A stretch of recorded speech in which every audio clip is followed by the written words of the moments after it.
Hello everyone, my name is Jerry Breida Jr.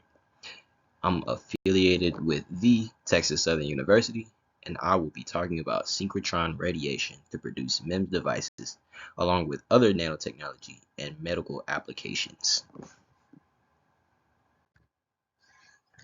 So before getting into all of the content of these slides, I will overview what everything will encompass in this presentation. So we will be talking about what an accelerator is, what a synchrotron is. We'll be talking more about synchrotrons in the third slides. We'll be talking about what MEMS devices are and what that acronym stands for. On the fifth slide, we'll be talking about some more nanotechnology and medical applications associated with X-ray radiation from synchrotrons. And that will be the end. So let's get into it. So, what is an accelerator? When we speak about accelerators, we want to be very specific as to what we mean when we say accelerators, as there are many different types of accelerators, as just Googling it will get you like just different types of accelerators. But let's get into what we really mean. So what I mean is particle accelerators. And in that case, we have a couple of different components, 5 main ones that I've summarized here. And we'll be going through all 5 of them so that you'll have a more comprehensive understanding of what a particle accelerator is made up of and what it does theoretically. So, accelerators are made up of 5 components.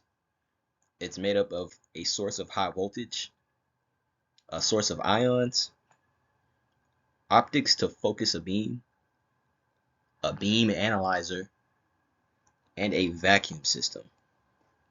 Right. So, first let's talk about the source of high voltage. You have many different sources of high voltage. Plenty. Batteries. We have Van de Graaff generators, so generators generally, right? And there's many different ways and configurations you can make for the Van de Graaff, which is a whole different subject on itself. But that is one of the main sources of high voltage in an accelerator. You have your source of ions, right? So your ion source.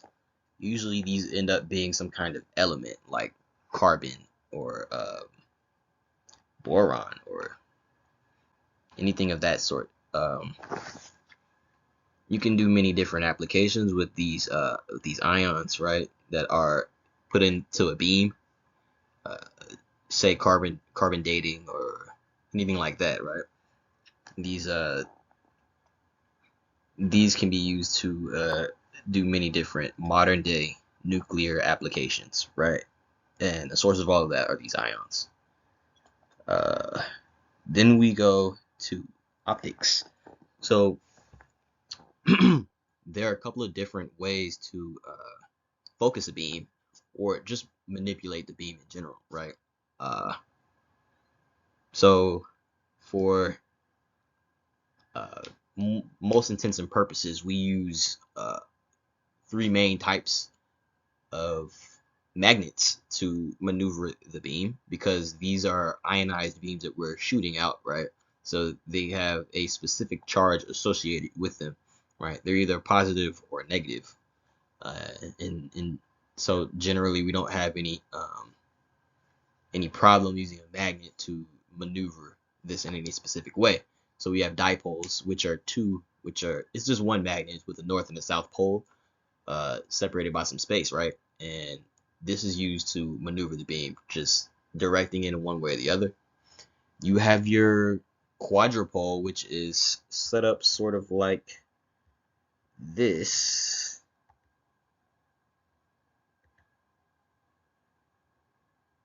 Right? It's got 4 sides here. It has north and south on its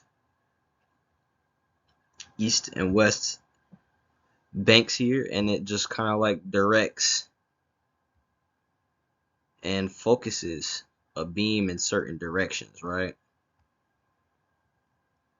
Alright, so as you can see, right, it's got many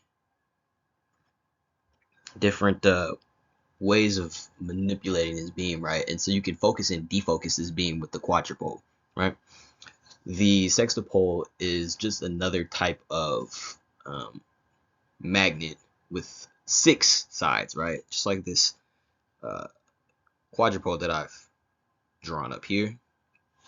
And it's used in conjunction with these to maneuver the beam. We also have a beam analyzer, which is used to split up the beam into different different types of beams, right? So if you're trying to pick out a specific beam, right, you need your beam analyzer to do so. And they're normally the crux of what we're doing. It's like the end game for most accelerator applications. So say you shot a beam of carbon-12 and you're looking to split it up based off of you're trying to split it up and trying to get maybe carbon-14 out of it or something. You use your beam analyzer and pick out that beam from your group of beams here. So that's what that's for. And you have a vacuum system as well, which you use that obviously to make sure that there's like not much else inside the construction of your say your synchrotron or your any other type of accelerator like your LINAC or something, right? So the primary differentiation between accelerators are how high voltage is obtained. And for that, we're going to talk about the synchrotron. We're going to focus on synchrotron in this, which is a type of resonance accelerator, which is a device that increases the speed of electric particles by periodically changing the accelerating electric field to give a new impulse at the start of each path segment. In a nutshell, that definition basically says that at the end of every path segment, your particle is going to accelerate just a little bit, just going to speed up just a little bit. And it has to be an electric particle. It cannot be a neutron. It doesn't do it in that way. It has to be an electric one. So let's talk about what synchrotrons are, the purpose of this whole thing, right? So yeah, let's start by talking about where we began, which was cyclotrons, pretty much when we're talking about resonance accelerators, right? The cyclotrons, which you can see in this bottom picture, are pretty simple. You want to use cyclotrons at the beginning. It was the basic thought to speed up particles, right? They're made up of 2 separate segments called Ds, right? And you shoot a particle, say a proton or something, and you shoot it inside one of the Ds, and it goes in this semicircle like fashion in a little radius r, say r, and it kicks out at the end of the semicircle, and it goes a little bit faster than it was at that point. And it goes to the other D, and it does the same thing it just did, but in an inverse direct or in a different direction, right? And it speeds around in a circular path, but increasing in its radius r, right? So at the end of it, it hits a target when it shoots out from the path, right?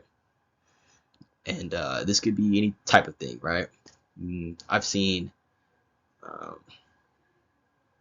graphite used as a target, right?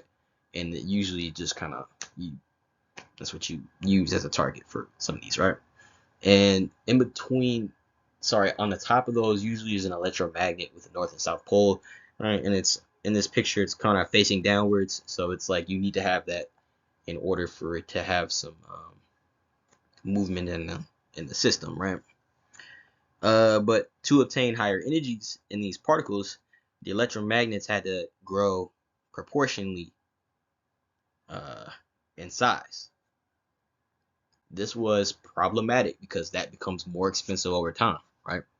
So with these growth in electromagnets trying to get higher energies, it became less costly. It became a costly issue generally, right? So that's why the idea of the synchrotron even began, right? It sprung from there needing to be some cost effectiveness in this whole situation when it comes to cyclotrons. So, sorry, synchrotrons.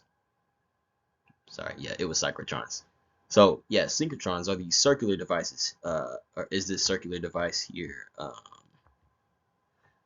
And it's made up of many different moving parts. You have all of your essential functions, your high voltage, your optics, your beam analyzer, your vacuum system, and your source of ions, right? And this can come in many different forms. It usually gets injected inside, right? But we'll get to that in the next one, in the next slide. Let's move on to that one. So a little bit more on synchrotrons. Well, cyclotrons are easier to operate in comparison to synchrotrons. But an advantage of the synchrotron is that it has variable energy extraction. But that itself lends itself to the requirement of beam injection, which can come in many different forms, as I mentioned, like the LINAC. You use your linear accelerator and shoot it real fast, and it comes in at a certain energy, say 7 or something, right? And it shoots into the synchrotron and goes real fast, right? Say you're gonna look at the one of the most important usages of this is just a collider, right? You have two synchrotrons on top of each other, and it spins around. It spits a source of ions, right? With its, say, the relativistic heavy ion collider, right? At Brookhaven, it shoots it inside with a one of the pieces on the whole contraption, right? It shoots it in at a certain energy, and it spins around and around and around until it meets another beam, and it smacks into each other, and that detectors they detect those collisions, right? So important things are taken with these, but in this case, we're gonna focus a little bit more on something more on a different scale, right? Uh, so reeling it back in, we have to define what the X-rays, where these X-rays we get from synchrotron come from, right? So generally speaking, when we're talking about that, we're talking about electrons, right? Electrons are the ones that emit X-rays, and that's what we would be using for MEMS devices and some of these medical applications, right? Um, and what we've observed is when accelerating electrons to nearly the speed of light, so say 90 to 99% the speed of light, see, 3 times 10 to the 8th meters per second, right? So pretty fast, we get Bremsstrahlung, which is a German word, generally meaning break or breaking, and we call this breaking radiation, right? So when as in this image, right, to the left, we have some electron moving at some speed, and it gets close to a nuclei, which is this positive part here, and it slows it changes your trajectory a little bit, and when you get a change in that, you get a change in energy, right? The change in energy uh, means that there's going to be some kind of emission, right? And in this case, you get an emission of a X-ray, and this X-ray shoots out. We call this the Bremsstrahlung, right? Or another word we use is synchrotron radiation.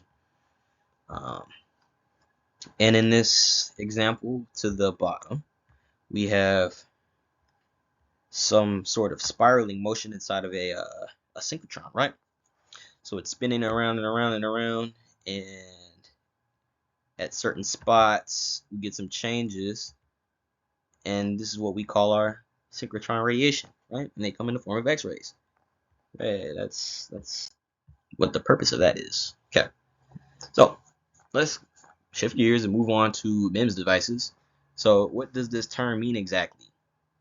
MEMS devices are micro electromechanical systems, or MEMS for short, which is mnemonic.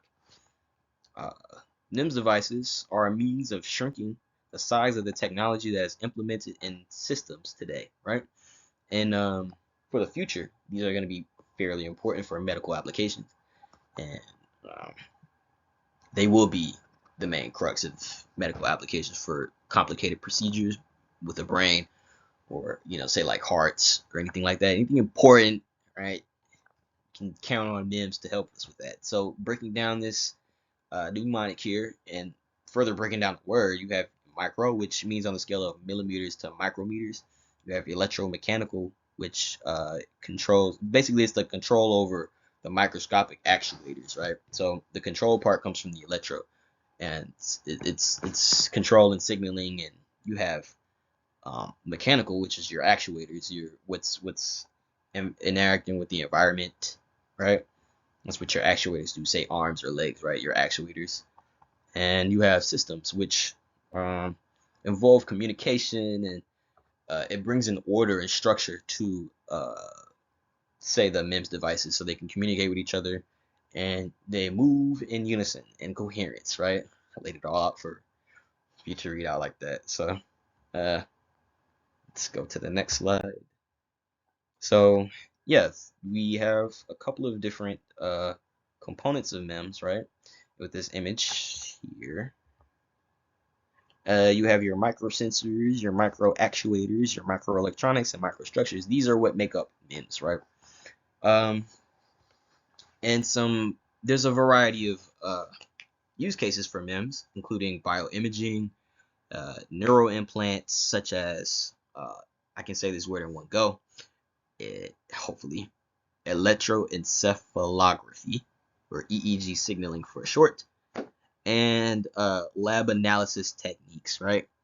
So you can get a variety of different things from MEMS devices, and there's potential for these MEMS technologies and X-ray wavelength range to control X-ray beam and control the pulse stream from an X-ray source, right? So as you can see, you can see a couple of different usages for this, right?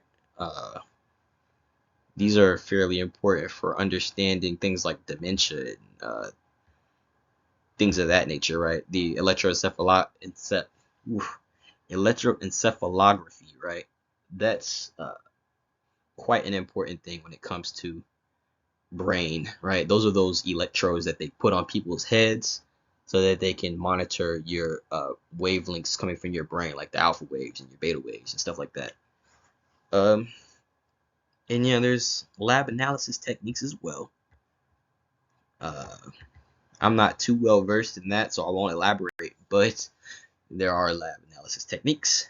And yes, that is all I have to present today. Thank you for listening to my my presentation here, and yeah, have a good evening.